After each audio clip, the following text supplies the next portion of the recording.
Rádio Rio de Janeiro, a emissora da Fraternidade, passa a apresentar Luz na Penumbra, programa que leva ao seu coração a mensagem da doutrina espírita.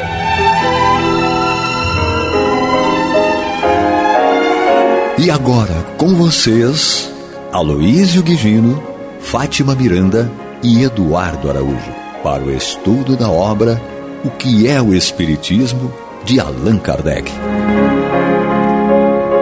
Nosso abraço, amigos ouvintes da Rádio Rio de Janeiro, emissora da Fraternidade. Estamos aqui mais uma vez, eu, Aloísio, comigo, Eduardo Araújo e Maria de Fátima Miranda.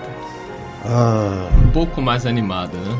Tá, hoje veio com uma animação plena, certo? Às vezes ela fala assim, Maria de Fátima, parece que está no velório. Bom, então nós recomeçamos, certo, nossa conversa aqui a respeito dessa obra, O que é o Espiritismo.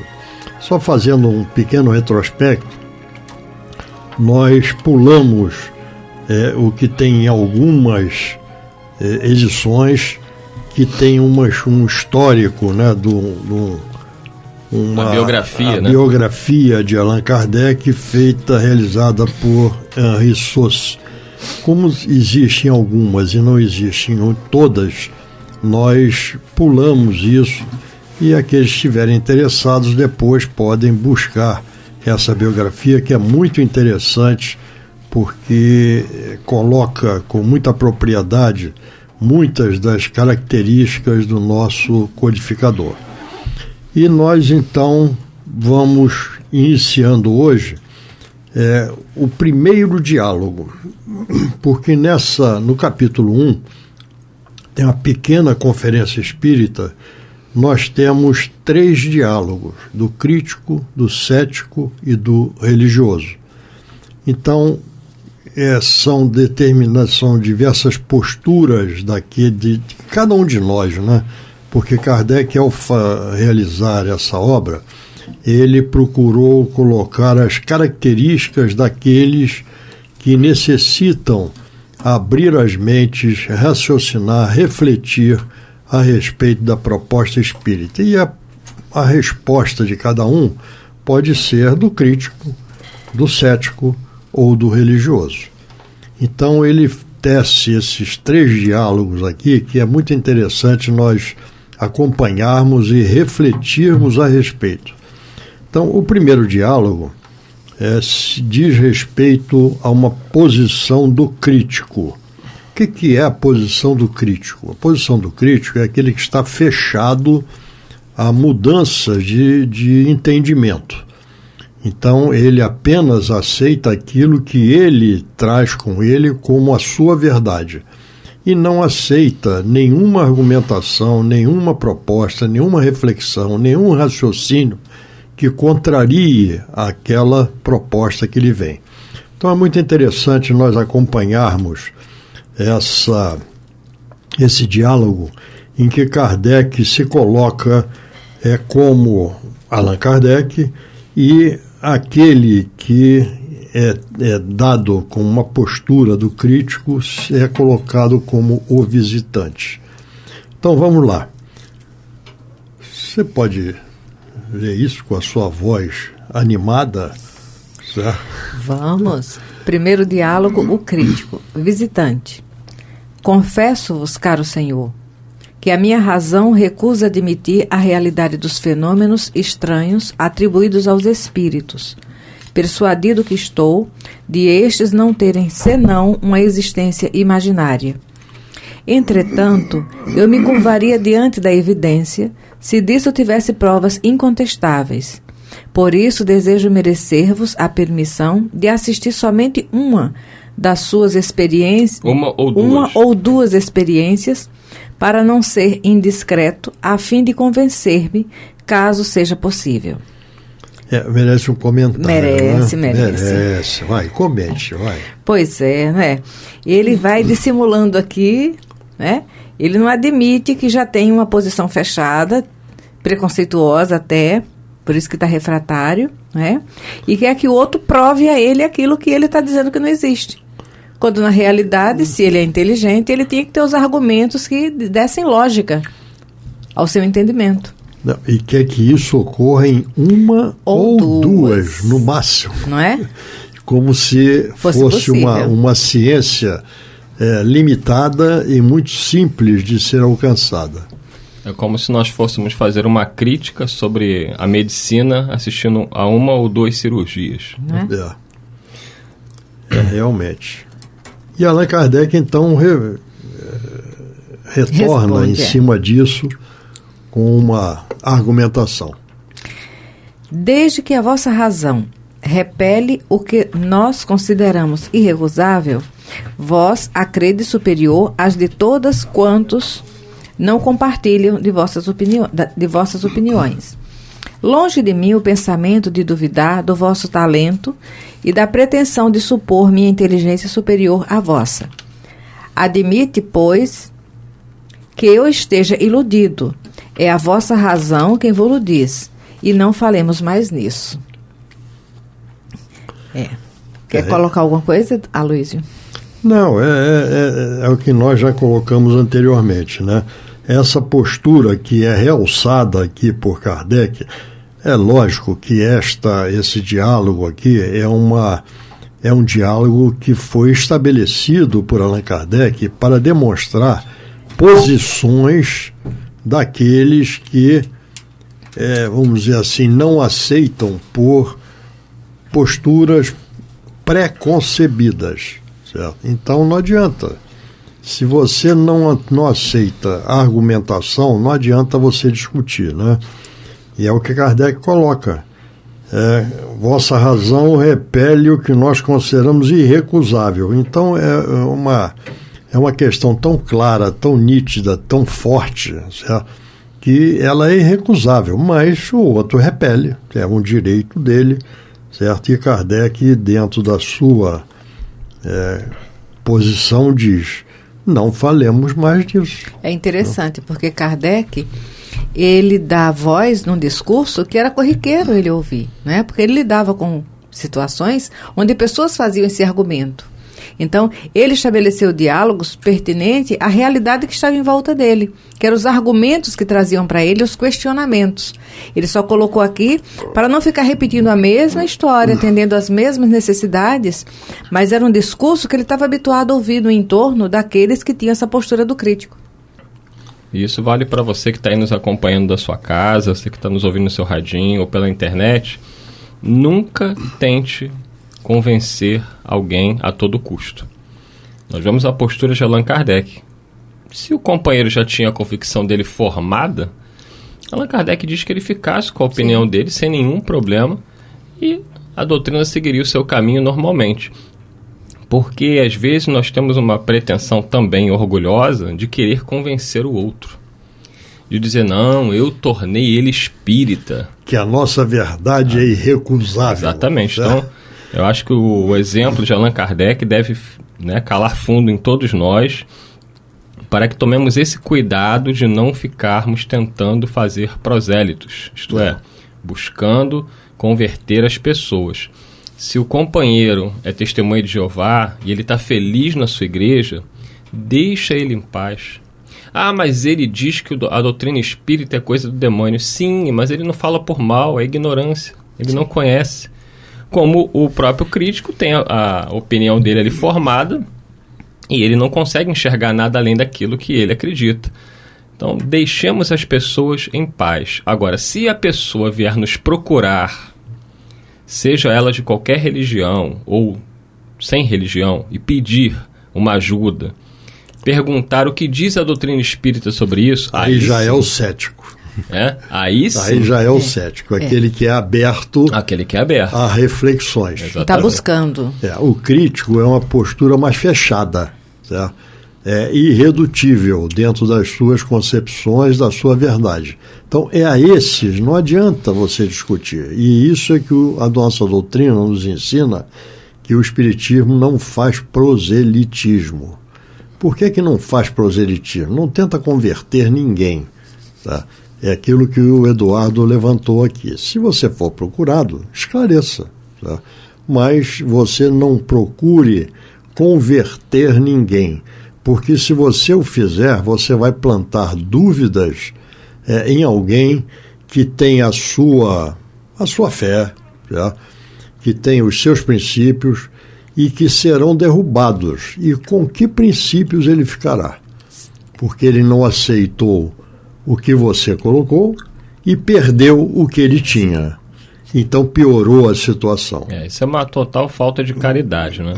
Nós vemos pessoas que às vezes, diante de uma dor muito grande do outro, a perda de um ente querido, a pessoa vai ali doutrinar, ficar falando, achando que está ajudando, mas está atrapalhando, porque a convicção do outro, se o outro está em paz com o desencarne do seu ente querido, porque está na crença católica, na crença evangélica ou qualquer outra, deixa a pessoa, ela já está em paz. Você não precisa ir ali falar, não, porque tem umbral, porque tem as colônias. A pessoa vai ficar assim, meu Deus, o que essa pessoa está falando? Isso não tem o menor sentido. Agora, já vi situações, né, em velórios, por exemplo, de pessoas com outras crenças, que a pessoa até chega a nós e pergunta: dentro do espiritismo, como é que vocês entendem a morte? O que estaria acontecendo agora com meu ente querido? Aí a pessoa está te pedindo, a pessoa está sofrida, ela está questionando o que seria, né, essa vida após a morte dentro daquilo que o espiritismo enxerga. Então ela está aberta a ouvir, ela está aberta a buscar essa consolação.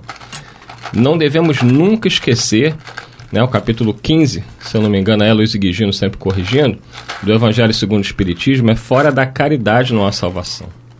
Não importa qual é a sua religião, precisamos estar atentos ao que Allan Kardec coloca aqui para o crítico. Não precisamos converter ninguém. Que a gente fique muito atento a isso. Eu vejo muito espírita cometendo esse equívoco, que é grave, né, de cair em discussões completamente inúteis, tentando convencer o outro de algo que o outro não vai compreendê-lo. Se a pessoa está bem, repito, se a pessoa está feliz na sua religião, que ela ali permaneça, ali é o lugar dela. Perfeito. Então, continuando. Olha, mas isso lembra uma vozinha que dizia, na hora do perrengue, né? Vocês estão brigando por quê? Estão discutindo por quê? Você tem certeza do que você está falando? Então por que está discutindo? Quem tem certeza não discute. Sua avó? Sua avó era uma mulher muito sábia. Você tem certeza? Então está discutindo para quê? Quem se está discutindo está querendo se convencer ainda. E aí vem uma segunda colocação desse visitante, né? E ele aí diz assim: entretanto, primeiro ele disse que queria assistir uma ou duas para que pudesse se convencer, né? E aí ele vem: entretanto, se conseguisses convencer-me, conhecido que sou como antagonista das vossas ideias, isto seria um milagre eminentemente favorável à causa que defendeis. Então, veja só, é o orgulho, né? Porque ele se coloca como alguém que é um grande conhecedor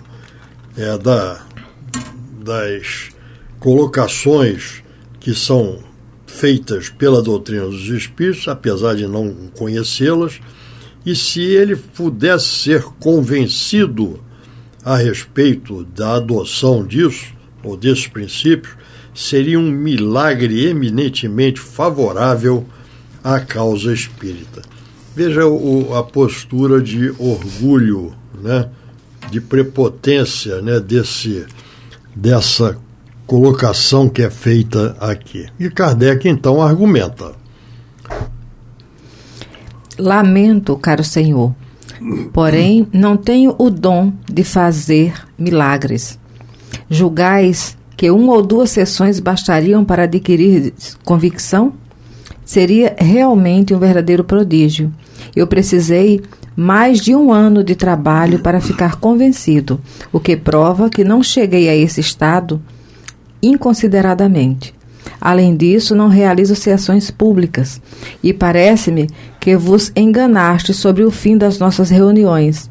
visto não fazermos experiências com o fato de satisfazer a curiosidade de ninguém. O visitante. Não procura... Vamos comentar aqui. Ai, sim. É porque Kardec mostra aqui nessa sua argumentação que, na realidade, a doutrina dos espíritos ela merece, para que possa ser discutida, aceita ou rejeitada, mas ela merece um estudo mais profundo, porque a doutrina dos espíritos é uma ciência, certo? E como toda ciência, ela merece que nós nos dediquemos para compreendermos os seus efeitos, as suas causas, e que eles transcendem a vida material. Vamos ver que nós estamos lidando com seres que já estiveram entre nós, mas que hoje em dia vivem a vida espiritual. Então, é necessário, primeiro, que nós nos coloquemos nesta posição de refletirmos a respeito das argumentações e que nós busquemos conhecer cada vez mais para que possamos nos posicionar conscientemente. A doutrina dos espíritos não nos diz aceite porque é. Não é uma doutrina dogmática. Pelo contrário, a palavra que deve ser mais utilizada por aqueles que querem conhecer a doutrina é o porquê, seguido de uma interrogação. Sim. Por quê? Por quê? Porque nós queremos entender.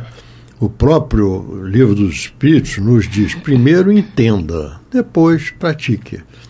Então, é uma filosofia, um corpo de doutrina, é uma filosofia, é uma ciência, é uma religião ou moral, um código moral. Eu gosto mais do código moral, que nos leva a procurar entender, e o entendimento requer o quê? Dedicação, estudo, perseverança, busca. Então, isto é que cada um de nós temos como desafio na nossa caminhada para conhecermos melhor a proposta espírita e, com isso, nós adotarmos ou abraçarmos o espiritismo com confiança, com certeza e com segurança. Então, essa é a grande proposta espírita. Por isso é que o espírita estuda.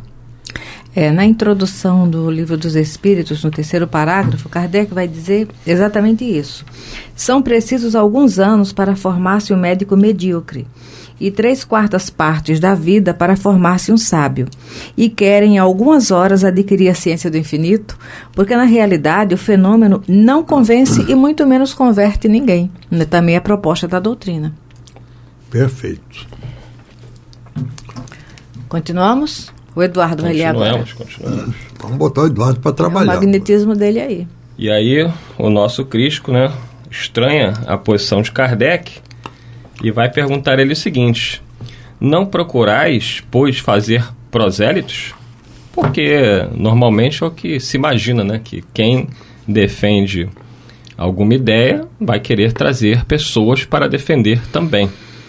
E Allan Kardec responde: para buscarmos fazer prosélito, para que buscarmos fazer prosélito quando não o quereis ser? Não pretendo forçar convicção alguma. Quando encontro pessoas que sinceramente desejam instruir-se e dão-me a honra de pedir-me esclarecimentos, folgo e cumpro um dever, respondendo-lhes nos limites dos meus conhecimentos. Quanto aos antagonistas, porém, que como vós têm convicções arraigadas, não tenho um passo para delas arredá-los. Atento a que é grande o número dos que se mostram bem dispostos para que possamos perder o nosso tempo com aqueles que não o estão. Estou certo de que diante dos fatos a convicção há de vir, mais tarde ou mais cedo, e que os incrédulos hão de ser arrastados pela torrente. Por ora, alguns partidários, de mais ou de menos, nada alteram na pesagem, pelo que nunca me vereis incomodado para atrair às nossas ideias aqueles que, como vós, sabem as razões que têm para fugir delas. Mais uma vez aí, Allan Kardec confirma que não tinha nenhuma pretensão de forçar convicção de quem quer que fosse, que nós já comentamos e que nós esperamos que vocês guardem isso, né, em vossas mentes, em vossos corações, e que o vosso esforço esteja na sua reforma íntima e moral, e não em convencer a quem quer que seja. Muita gente que vai à casa espírita às vezes comenta assim: eu queria ter uma prova. É o mesmo que Tomé, né? A pessoa quer uma prova, o orgulho, né? A pessoa se julga tão importante que ela quer uma prova particular para ela. E o que eu sempre respondo é que ao longo do tempo que eu frequento, né, as casas espíritas, do tempo que eu sou espírita, nunca tive reunião mediúnica, nenhuma comunicação de ordem particular. E isso não alterou em nada as minhas convicções, já que as minhas convicções são baseadas no estudo, né, na filosofia. E na razão. E aqui tem nesse segundo parágrafo aqui dessa argumentação, terceiro parágrafo da argumentação de Kardec, ele diz aqui: estou certo que diante dos fatos a convicção há de vir. O Espiritismo é uma ciência experimental. Certo? Então, como ciência, ela é uma ciência experimental. Então, ocorrem fatos que são explicados pelo Espiritismo. Então, não há como nós negarmos algumas coisas que não existam, não tem nenhuma outra possibilidade de entendimento ou de explicação que não seja através do Espiritismo. Porque eu costumo dizer que contra fatos não há argumentos. Então, fato é fato. Fato é algo palpável, algo que não tem argumentação que detone aquele fato. Então, é isso que Kardec chama a atenção, e que mais cedo ou mais tarde os incrédulos vão de ser arrastados pela torrente. Então, não tem pressa, cada um tem o seu momento. O Espiritismo é uma doutrina que veio para ficar, certo? E ela veio com a sua naturalidade, com a sua consistência, para que possamos, tendo as explicações que nós passamos a ter, nós abracemos aquilo, pode ser com que nome for. Nós temos, inclusive, uma coisa que nós até brincamos, né? E falamos: não, isso daí é espiritólico, certo? Ou então é catolirita, certo? Ele não dispensa a sua formação religiosa, mas ele adota, certo, princípios que estão claramente colocados e que são fundamentais dentro da doutrina espírita. Eu ouvi um censo aí, acho, se eu não me engano, foi em 2010, né, o último, ou foi em 2000, foi por aí, que havia uma pergunta, né, sobre reencarnação, certo? E a resposta entre os brasileiros, que o maior país católico do mundo, tá, em quantidade, 64% dos que responderam disseram que acreditavam na reencarnação. E a reencarnação é um princípio da doutrina espírita, certo?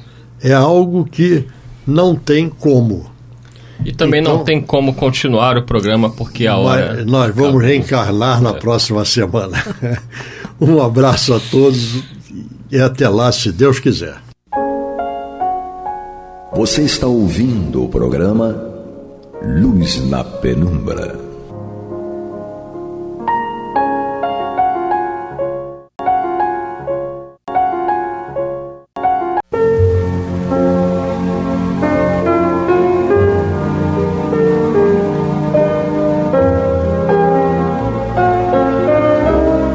A Rádio Rio de Janeiro está levando ao seu lar e ao seu coração a mensagem consoladora da doutrina espírita, através do programa Luz na Penumbra.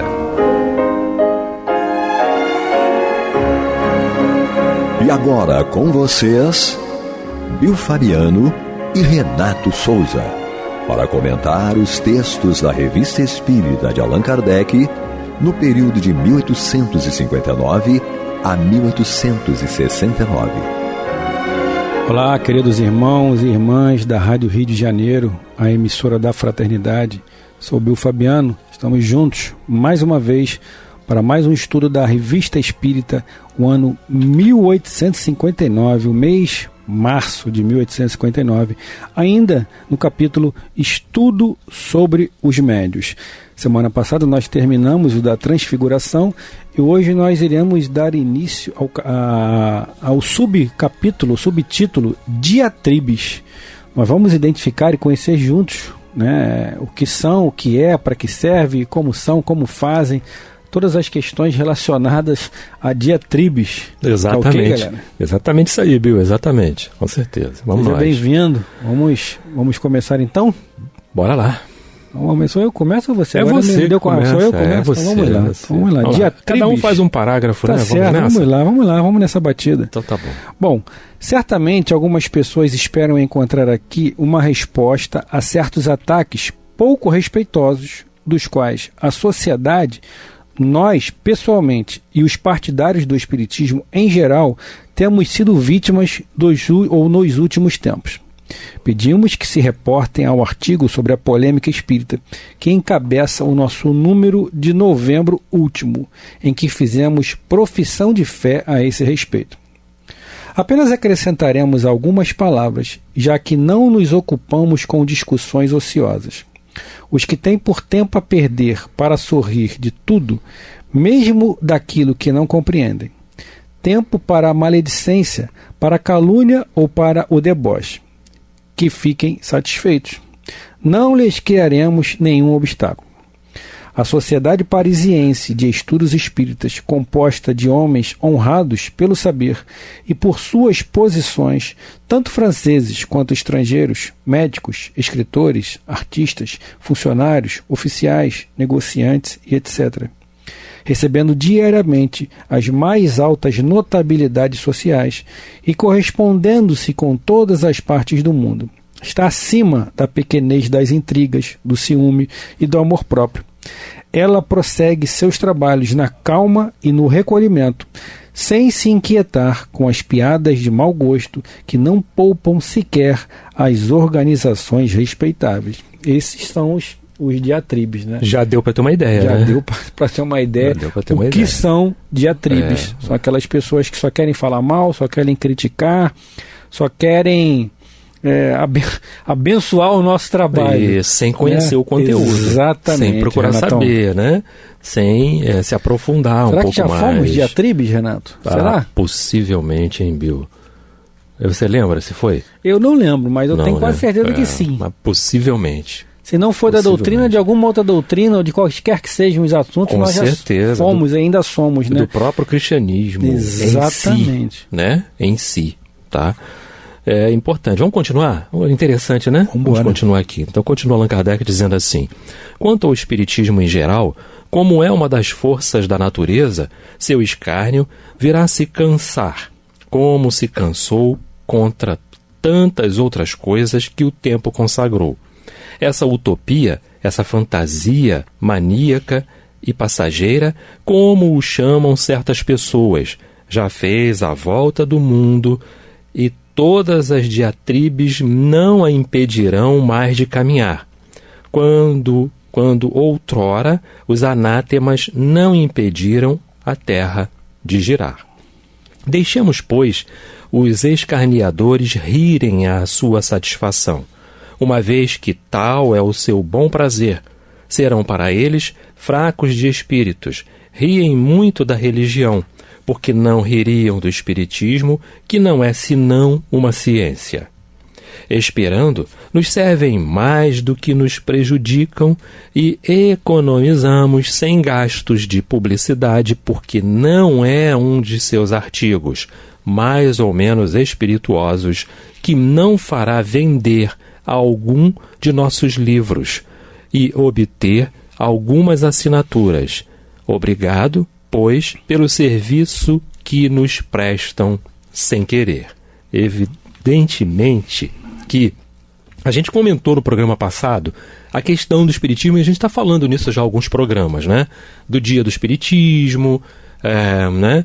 Das obras, de tudo aquilo que é fato, né? Independente do que a razão, aspas. Sim. Porque aí a razão, nesse sentido, a razão, ela tem que, a gente tem que trazer a razão entre aspas, sim, não é? Mesmo ela sendo algo que é definitivo, né? É a razão, né? Mas ela entra em aspas diante de uma nova possibilidade, de uma nova perspectiva, porque você tem que acrescentar aquilo ali à razão. Todos os fenômenos espíritas precisam ser acrescentados à razão, né? E à ciência. Então ela vem justamente o Espiritismo como ciência, filosofia e religião, e nesta ordem, para poder atestar e trazer para a gente um novo sentido de razão, um novo conceito de razão, não é? Então ele vem falando que mesmo que todo mundo dissesse que não é a Terra que gira, a Terra vai continuar girando. Exatamente. Mesmo que todo mundo diga que aqui nesse estúdio só tenha eu, né? E o Bill, não é? Tem centenas de outros espíritos até, né, Bill? Exatamente. E graças a Deus, muitos deles nos auxiliando no que estamos falando. Sempre. E mesmo que as pessoas digam que não existe oxigênio, a gente sabe que o oxigênio está aqui porque a gente está respirando. Você respira. Né?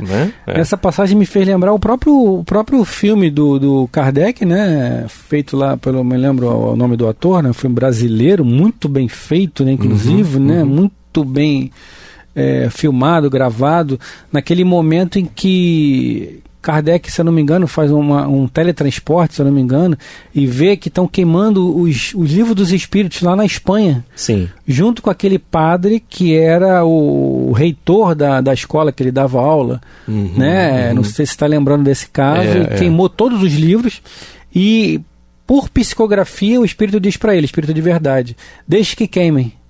Desde que queime, porque isso vai fazer com que as pessoas tenham atenção mais chamadas ainda por que está sendo queimado aquilo. Se está sendo queimado é porque tem uma importância grande. Claro. Né? Se não, deixa lá. Mas se está chamando a atenção porque tem algo de diferente nisso. Senão ficaria ali na prateleira, parado, ninguém ia gostar. Então deixe que queime, porque a atenção será voltada mais ainda para a gente. E é isso, o que Kardec fala também, o Espiritismo não vem aqui para fazer proselitismo, ou seja, não quer chamar ninguém para ser espírita, para frequentar casas espírita, para botar, como a minha avózinha falava, botar o branco, botar o jaleco branco, não. O Espiritismo está aqui para colocar o posicionamento do Cristo em relação a nós. Pronto. O que nós devemos fazer. Ou em relação a ele, perdão. E pronto. Agora, é espírita? Não sou. Eu sou católico, ok. Seja um católico. Seja um bom católico. Um bom né? católico. Exato. Um católico do bem. Isso aí. Ponto. Então. Agora sou eu, né? Isso. Então vamos lá. Igualmente, temos pouco a dizer quanto ao que nos toca pessoalmente.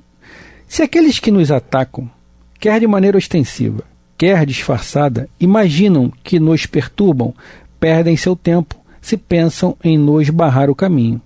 Enganam-se do mesmo modo, pois nada pedimos e apenas aspiramos a nos tornar úteis no limite das forças que Deus nos concedeu. Por mais modesta seja a nossa posição, contentamo-nos com aquilo que para muitos seria mediocridade.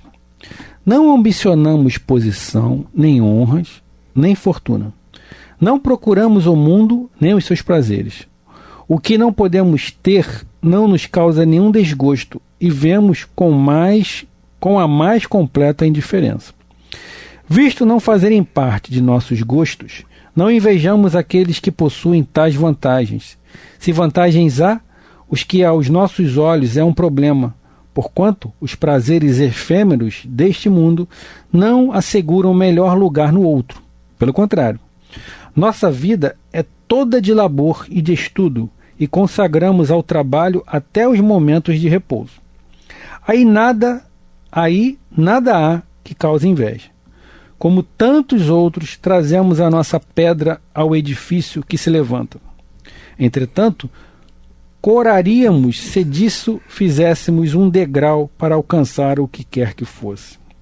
Que outros tragam mais pedras que nós, que outros trabalhem tanto e melhor que nós, e os veremos com sincera alegria.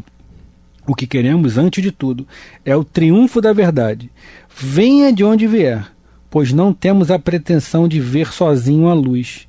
Se disso deve resultar alguma glória, o campo a todos está aberto, e estenderemos a mão a quantos nesta rude caminhada nos seguirem com lealdade, abnegação e sem segundas intenções particulares. É o momento que nós dizemos que esse é o programa Luz na Penumbra, Revista Espírita, um ano de 1859. Estamos no mês de março ainda estudando sobre os médios. Estou aqui eu, Bill Fabiano e Renato Souza. Que parágrafo sensacional, né, Renato? Importantíssimo. Muito importante. Lembrei do Chico Xavier. Quantas vezes o Chico virou para o Emmanuel e disse assim: Emmanuel, estão falando de mim, né?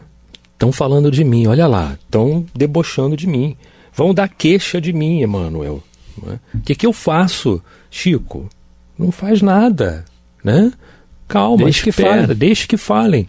E você se lembra, a gente quando vai assistir o filme do Chico, vamos ver que Chico, né, com toda aquela educação dele, meu Deus do céu, né?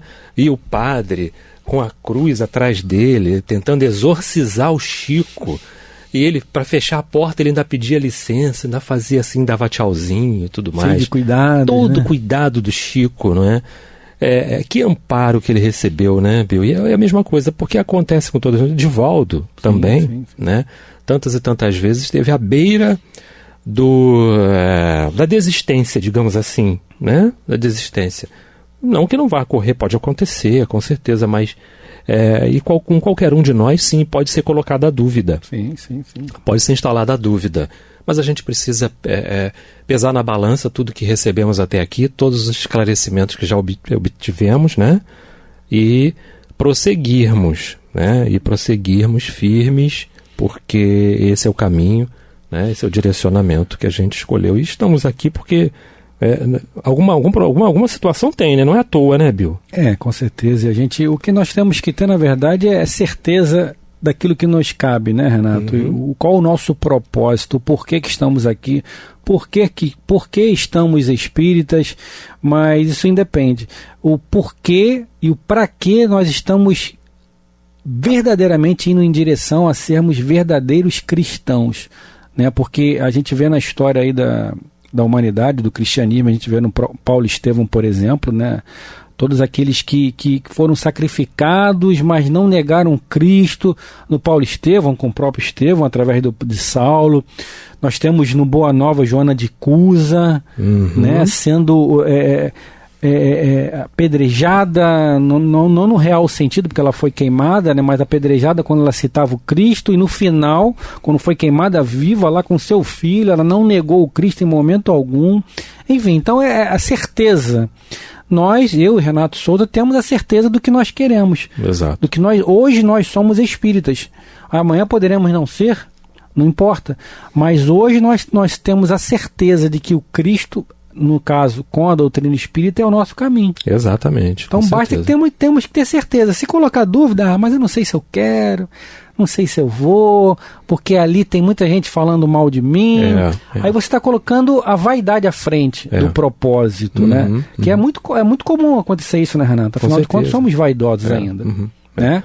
Então nós temos que estar atentos a esses processos. Por que eu não vou mais a uma casa espírita? Eu conheço pessoas que foram 799 vezes, quando eu parei de contar, 799 pessoas, né? Que não deixam de ir à casa espírita por causa do Renato ou por causa do Bill Fabiano. Exato. Né? Você vai servir a quem? Ao Renato, ao Bill, ou vai servir a Deus? Né? Essa é a questão. Costumo dizer, né? Na vida todos nós vamos esbarrar com os falsos profetas.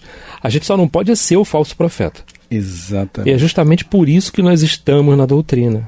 Para que não sejamos mais falsos profetas. Muito bem lembrado. Chegou a hora de acertar o passo. Sim. No caminho. De acertar o passo no caminho. Vai trazer mudanças. Né? Não. Né? Vai assim, espetaculares. Não, porque é gradativo. E à medida que a gente vai internalizando isso em nós, sim, é uma luta diária, né? É todo dia um trabalho, é todo dia uma conquista, né? E tem dia que não vai ter conquista. Exatamente. Também, tá? Então é isso, a gente está muito atento, por isso é que nós estamos, para que deixemos de ser esses falsos profetas. É, que o Dr. Bezerra fala, né? Eu posso ter inimigos, eu não posso ser inimigo de alguém. Exatamente, né? Quer dizer, então, agora é você que continua, né, Renato? Com certeza, continua Allan Kardec dizendo assim, vai fechar aqui, olha, já vai fechar esse capítulo já, olha. Bem sabemos que, erguendo abertamente a bandeira das ideias, das quais nos fizemos um dos propagadores, afrontando os preconceitos, atrairemos inimigos, sempre prontos a atirarem flechas envenenadas contra quem eleva a cabeça e se coloca em evidência.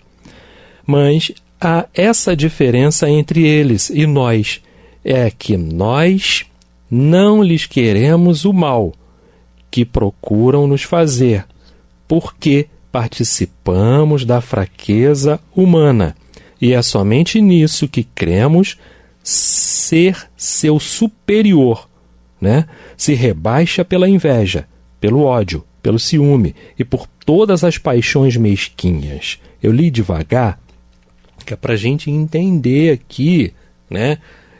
Que ele começa a falar o seguinte, daqueles que estão atirando flechas, e a gente não revidar. Isso é mais importante. E entendermos, de acordo com cada vírgula que tem aqui, com cada ponto e vírgula que tem aqui, né, de que o outro carece de que eu coloque em prática aquilo que eu estou aprendendo do Evangelho. Exatamente. Porque se eu entro na sintonia dele, se eu começo a apedrejar, se eu começo também a revidar, eu estou deixando de colocar em prática o que eu estou aprendendo. Exatamente. Né? Estou sendo um falso profeta. Exatamente. Estou utilizando de hipocrisia. Eu aqui sou uma coisa, eu aprendendo sou outra, né? Eu lá fora sou outra pessoa. Eu não procuro botar em prática. E onde fica o esforço disso tudo, né, Bill? Exatamente. Lembrei até de Joana de Ângeles, quando ela diz, né? Quando alguém lhe atirar lama, não fique teimosamente na frente, né? Antes saia, para que a lama passe e você não seja sujo, né, com aquilo. É justamente isso que você colocou aí, que os espíritos de Kardec colocam aí. É você, que na verdade a coisa é o mais desafiador de tudo, né? Sim. É você segurar aquilo ali, aquela ofensa, aquela agressão. E eu lembro até de uma passagem aqui de uma coisa que aconteceu comigo uma vez, eu falando sobre um determinado assunto, e a pessoa me atirou pedra, né, dentro daquilo que eu estava falando pelo Facebook, e aí eu pensei comigo, vou responder à altura para esse cidadão abençoado de Jesus, né? E aí o Espírito veio me intuindo, falando que nós não precisamos disso, deixa ele, faça a sua parte e deixa ele no momento em que ele está. Né? Então é isso, a gente não tem que... Alguém acredita em espíritos? Não quer acreditar? Não acredite. Nos fenômenos também não acredita. A questão não é essa. Tranquilo. A questão não é acreditar no fenomênico. A questão é você abraçar a reforma íntima. Essa é a questão. Exato. Ele fala, né, nesse parágrafo, nesse pedaço aqui que a gente leu, atrairemos inimigos, sempre prontos a atirarem flechas envenenadas, não é?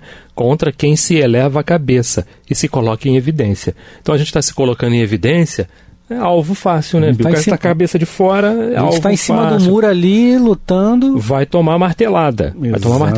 Aí ele começa dizendo aqui, aí ele bota 2 pontos, depois ele bota ponto e vírgula, e ele vai dizendo, é que nós não lhe queremos o mal que procuram nos fazer. Exatamente. Nós não queremos, nós não podemos querer esse mal que eles nos procuram fazer. Por quê? Participamos da fraqueza humana, ou seja, somos iguais, somos irmãos, estamos todos no mesmo caminho, estamos todos procurando evoluir, né? E ele vai, e é somente nisso que queremos, né, ser superior, tá? Ou seja, tudo isso que a gente precisa expurgar de nós, inveja, vaidade, todas essas coisas, né? Continua Allan Kardec dizendo assim, então, está aí a moral espírita. Não vale ela mais do que das pessoas que ultrajam o seu próximo? Sem dúvida, né? É o que nos ditaram os espíritos que nos assistem, e se pôde julgar por aí se são bons ou maus. Por aí a gente já começa a entender. Olha a questão do falso profeta aí. Exatamente. Eu falo, mas não faço. E Jesus o tempo todo exemplificou para a gente. Ele falava e fazia, e praticava. Então a gente tinha a oportunidade de ouvir e de ver como se faz, né? E é assim que os Espíritos nos ensinam, né? É aquela máxima do Allan Kardec, né? Fora da caridade não há salvação. Exatamente. Ela nos mostra as coisas de uma altura tão grande e aquelas deste mundo tão pequenas, que não se pode, senão, lamentar aqueles que se torturam voluntariamente para se darem uma efêmera satisfação de amor ao próximo, ou de amor próprio. Ao seu, né? Amor próprio. Isso, ao seu amor próprio, né? É isso aí, Bill. E aí, o que a gente pode falar mais a respeito dessa questão dessas pedradas que o próprio Espírito, eu não digo nem nós, mas o Espiritismo leva, né? Isso aí é bem claro. O próprio Kardec, quando o Espírito da Verdade fala para ele, né, ele se assusta, porque o Espírito da Verdade diz para ele que muitos iriam tentar derrubá-lo, muitos iriam apedrejá-lo, e é sempre assim. É sempre assim. Quando nós nos encontramos com o novo, é desafiador. A gente lembrou agora há pouco, não sei se foi nesse programa ou no outro, sobre Paulo e Estevão. O Paulo era um homem mau, rude, sim. Mau não, ele estava defendendo uma causa. Exato. Uhum. Causa mosaica. Então ele viu, como ele mesmo diz no livro, um carpinteiro ignorante trazendo uma novidade, ele levantou guarda para aquilo. Ele levantou guarda. Quem viu também o filme do Divaldo, lá quando ele faz a primeira obra de Divaldo com Joana de Anjos, que é o Mestre de Amor, Divaldo lá, a mesa lá com o Mestre de Amor, a Joana de Anjos diz para ele que iriam muitos espinhos. Essa rosa aí sangrando representa os espinhos que nós iremos ter pela frente. E vai ser sempre assim, porque a doutrina espírita, na época do século XIX, era novidade, e ainda no início do século XX também novidade. Até hoje nós receberemos pedras. A gente vê aí, não dentro da doutrina espírita, mas dentro do espiritualismo, pessoas quebrando, incendiando casas de umbanda ou de candomblé, dentro da intolerância religiosa. Então isso vai sempre trazer confusão. Mas o que nós temos que ter é a certeza de que nós não estamos sós, né, Renato? E de que tudo há um propósito também. Se ainda há pessoas fazendo isso, nós vamos virar as costas para elas? Não, vamos orar, pô. É fácil? Não, é complicado, é desafiador, mas vamos orar, porque esse é o nosso dever. Aí eu entro naquela questão de nós temos a obrigação de fazer o bem. Temos a obrigação de fazer o bem, porque fomos criados para isso. Exato. Fazer o bem. Então, se não conseguimos ainda andar lado a lado com aqueles que nos apedrejam, e é difícil realmente, vamos orar por eles. Não, Renatão? É o que a gente pode fazer, não é? Com certeza. E está dentro dos ensinamentos evangélicos que a gente deve fazer, não é? Sem dúvida. E é uma questão importante, porque Jesus nos assinala sempre o quê? Toma a tua cruz e vem comigo. Exatamente. Ele não falou que seria fácil. Então, que dúvida mais você tem de que a doutrina espírita é cristã? Exatamente. Nenhuma. Chegamos ao final, né? Acabou, né, A Bill? musiquinha tá subindo. A musiquinha lá. Isso aí. Estamos ouvindo. Isso aí. Galera, beijo no coração de todos. Esse foi mais um programa Luz na Penumbra. Contamos com você, com a sua audiência na próxima semana. Renatão, beijo Um abraço, no seu coração. até o próximo programa.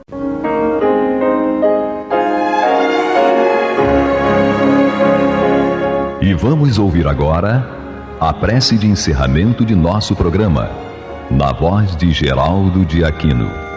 Jesus, dá-nos coragem para a luta, piedade para os insultos e misericórdia para as injustiças e ingratidões. Limpa nossa alma de inveja e ambições mesquinhas, de ódio e de vingança o nosso caminho. E que dentro em pouco, ao recolher-nos de novo ao calor do nosso leito, para que o sono nos dê a paz e o esquecimento das tristezas humanas, possamos sentir, Senhor, no mais íntimo de nosso ser, a doçura indefinível do Teu amor e a grandeza incomparável da tua divina presença. Que assim seja.